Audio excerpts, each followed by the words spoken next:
C'est le journal du télétravail. Le flex office, on en parle de plus en plus souvent dans le journal du télétravail et peut-être aussi dans votre entreprise.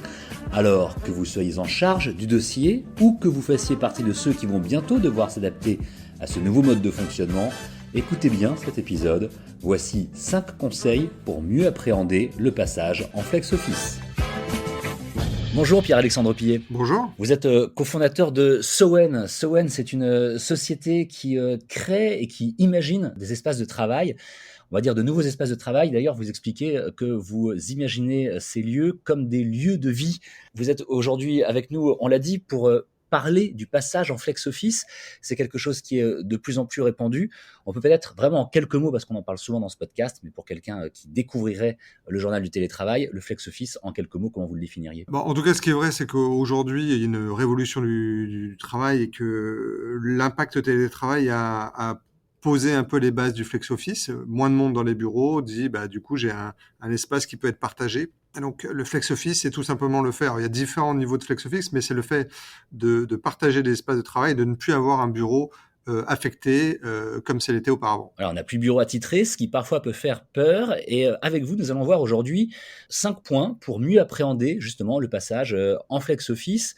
Le premier point, mais ça c'est plutôt un conseil que vous donnez aux dirigeants, c'est de pas tout décider et organiser seul, c'est de consulter les gens qui vont après en faire usage. Oui, c'est ça. En fait, le passage au flex office, souvent, ça fait peur. On pense à open space, énormément de monde collés les uns aux autres. Or, la réalité est un tout petit peu différente.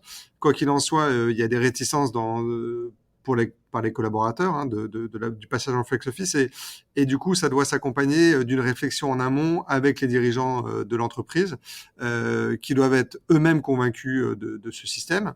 Ouais. Et porter la bonne parole et je dirais accompagner ce changement. Alors ça va passer tout simplement par le fait d'interroger les collaborateurs, alors avec des degrés plus ou moins importants ou avec un panel de collaborateurs.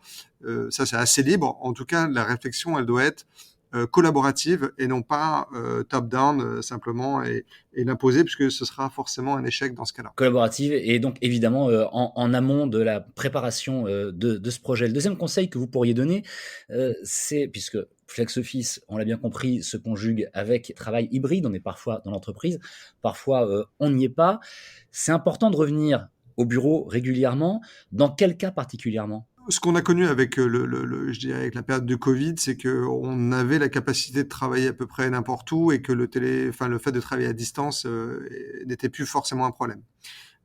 Donc en fait, on peut aujourd'hui, généralement les tâches que les collaborateurs exécutent, on va dire, de travail personnel, se font principalement chez soi ou dans un endroit calme.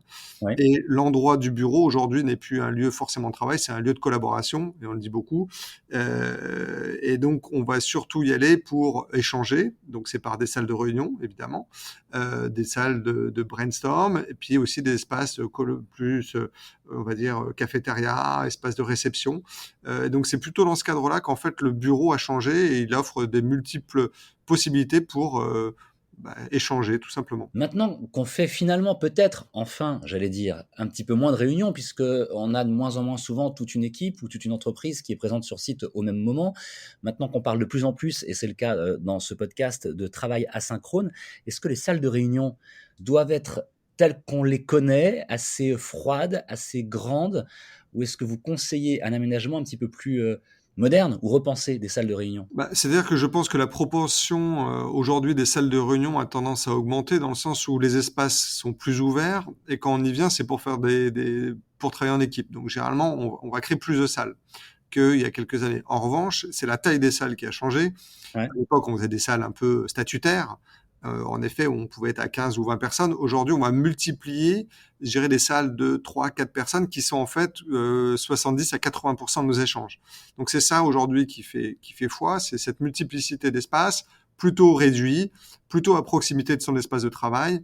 Voilà. Et après, si on parle de design, on va aujourd'hui garder quelques salles assez, on va dire, classiques. Mais on va aussi apporter des salles un peu plus lounge, un peu plus, je dirais, agréables, dans lesquelles on passe un temps un peu différent. Et les positions haute et basse se mélangent pour avoir différentes typologies de réception. Si l'entreprise dans laquelle vous travaillez vous a annoncé qu'elle allait bientôt passer en flex office, vous avez peut-être des questions, des interrogations, peut-être même quelques inquiétudes. Et je pense, Pierre-Alexandre Piet, que le troisième conseil que vous allez nous donner peut rassurer pas mal de collaborateurs. On a déjà un peu effleuré le thème au tout début de cette interview.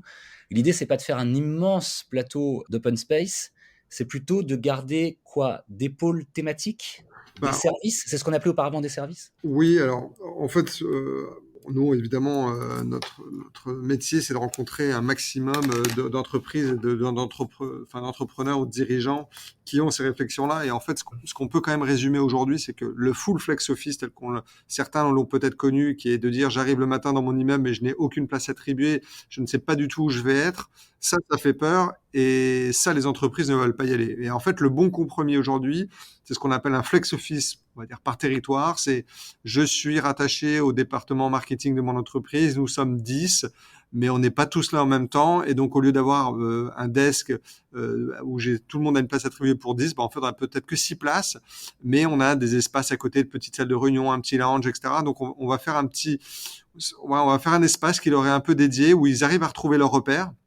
Ils sont pas complètement perturbés par un flex qui serait très traumatisant, mais on optimise les surfaces, on apporte du confort et on est passé en flex d'une manière un peu plus sereine. Quatrième conseil, je trouve très intéressant, travailler léger. Ça veut dire quoi, travailler léger? C'est-à-dire qu'aujourd'hui, c'est vrai que quand on est très très mobile, donc on va travailler autant de chez soi que dans un Starbucks qu'au bureau. En fait, la multiplicité des lieux de travail, d'ailleurs, je sais pas si on peut appeler ça un lieu de travail, c'est pour ça que nous on aime dire des lieux de vie, hein, Ouais.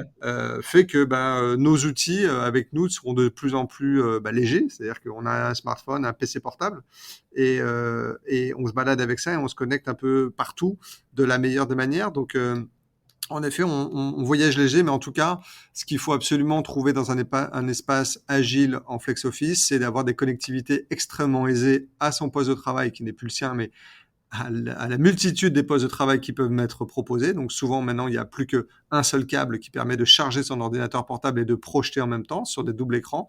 Et dans les salles de réunion, on a des systèmes plutôt easy de connect qui évitent de déplacer tout l'IT pour une réunion. Donc tout doit être plus simple, plus léger. Voilà. Finalement, on peut travailler au café, on peut travailler dans un espace de coworking, on peut travailler à l'hôtel, à la maison, à différents endroits dans l'entreprise. Mais le véritable bureau, c'est quoi? C'est le smartphone, l'ordinateur, c'est le... Oui, on va dire, c'est la base qui nous rattache en permanence à notre travail. Et c'est valable quand même dans pas mal de métiers. Maintenant, le succès pour l'entreprise, c'est quand même de véhiculer des valeurs et que les collaborateurs qui intègrent l'entreprise se retrouvent dans ces valeurs-là. Donc en fait, l'enjeu aujourd'hui, il est bien évidemment d'avoir un espace flex, dynamique, et qui fonctionne. Et ça c'est évident, mais il faut que l'ADN qui ressort dans le design, etc., et dans le lieu soit assez marqué, ou en tout cas reflète l'ADN que l'entreprise veut faire. Et c'est comme ça qu'ils réussiront à garder aussi des collaborateurs, je dirais, imprégnés par l'entreprise. Et ça, c'est un des enjeux futurs. Qui dit flex office dit travail hybride. On est parfois dans l'entreprise, on vient d'en parler, on est parfois chez soi. À quel moment on choisit le télétravail? On travaille à la maison pour faire quoi? Et on travaille dans l'entreprise pour faire quoi? Pour ce qu'on voit fréquemment, c'est je travaille à la maison parce que j'ai une production à faire qui me demande un peu qui me demande pas en tout cas de collaborer, qui me demande d'être focus sur mon ordi et de produire des choses, ou parce que aussi j'ai des contraintes personnelles ou des temps de trajet qui sont un peu inutiles, donc je projette de travailler de chez moi, et je vais évidemment privilégier tout ce qui va être collaboratif, réunion, événementiel, etc., et moments sympas pour aller au travail et retrouver toute ma famille, on va dire, de travail, quoi. On va dans l'entreprise, donc pour tout ce qui peut être collaboratif, tout ce qui est échange direct, et on choisit, c'est le cinquième conseil que l'on peut donner pour mieux appréhender un passage en flex office. On reste à la maison, on choisit le télétravail pour les tâches de fond. Voilà qui est extrêmement intéressant, extrêmement complet, avec 5 conseils finalement, hein. C'est assez rapide pour savoir comment s'adapter, comment suivre. Je reviens peut-être en 2 mots, c'est important, sur le premier des conseils que vous nous avez donné, c'est qu'il faut prendre part à la réflexion en amont. Alors évidemment, c'est aux dirigeants des entreprises de penser à consulter, à faire participer les collaborateurs. Alors, est-ce que c'est tous les collaborateurs ou certains, comme vous le disiez tout à l'heure? Un panel est souvent le bon mix de tout ça, oui. Merci beaucoup pour ces conseils qui vont intéresser, j'en suis persuadé, beaucoup de personnes qui écoutent notre podcast et peut-être, et même sans doute, en rassurer plus d'un. Merci encore d'avoir répondu aux questions du Journal du Télétravail aujourd'hui, Pierre-Alexandre Pillet. Merci beaucoup. Je rappelle que vous êtes donc cofondateur de Sowen. Vous imaginez, vous créez, vous installez de nouveaux espaces de travail dans les entreprises. Espaces de travail que vous n'appelez pas espaces de travail. Tenez, pour terminer, vous appelez ça des lieux de vie. Pourquoi ? Bon, parce qu'aujourd'hui, la frontière entre travail et lieu personnel, en fait, devient infime. Et on est à la fois chez soi au bureau, on est à la fois au bureau chez soi. Donc, en fait, on crée des lieux le travail c'est pas forcément que le travail, donc c'est un lieu de vie. Voilà. Merci beaucoup pour cette définition, encore une fois, pour votre participation à cet épisode du Journal du Télétravail, le podcast qui vous aide à mieux télétravailler. Vous nous retrouvez où vous voulez, quand vous voulez, sur toutes les plateformes de diffusion de podcasts, sur capital.fr évidemment, dans le magazine Management. Et si vous souhaitez entrer en contact avec nous, nous poser des questions, interagir, nous proposer des sujets également, une seule adresse, c'est par email, le journal du télétravail @gmail.com. À bientôt.